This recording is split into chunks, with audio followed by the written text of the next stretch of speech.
Hi, I'm Krista Grinderlens from Michael Grinder and Associates, and sitting by me is Michael Grinder, my father. This is a father-daughter team that's going to be presenting a program called Group Wizardry. You'll really like it. It has 3 cycles, and this particular year it's going to focus on presentation skills. Now, presentation skills, you think about different nonverbals that you can use and making sure that you're implementing different pieces that, for most of the people watching, it doesn't really apply. Have you heard of the 80-20 rule? Like, you are really focusing in on 20% of the population because 80% you've got them covered. Yeah. But those numbers are changing due to COVID and all the aftermath of COVID. It's still happening and it's still lingering. So we actually have to switch it to 70-30.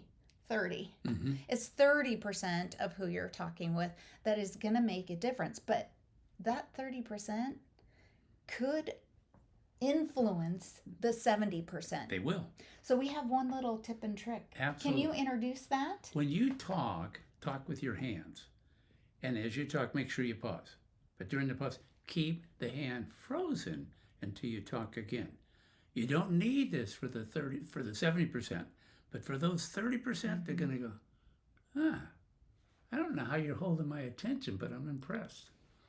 So our saying is, if you could put your hands out, it's coupling when you're talking with your hands, but it goes hand in hand because you want to keep both hands out until you're done with your message before bringing it in.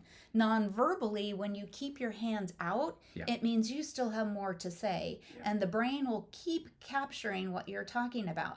But once your hands break, it's almost a break in that thought. That's right. And might lose their attention. You've spent time with us.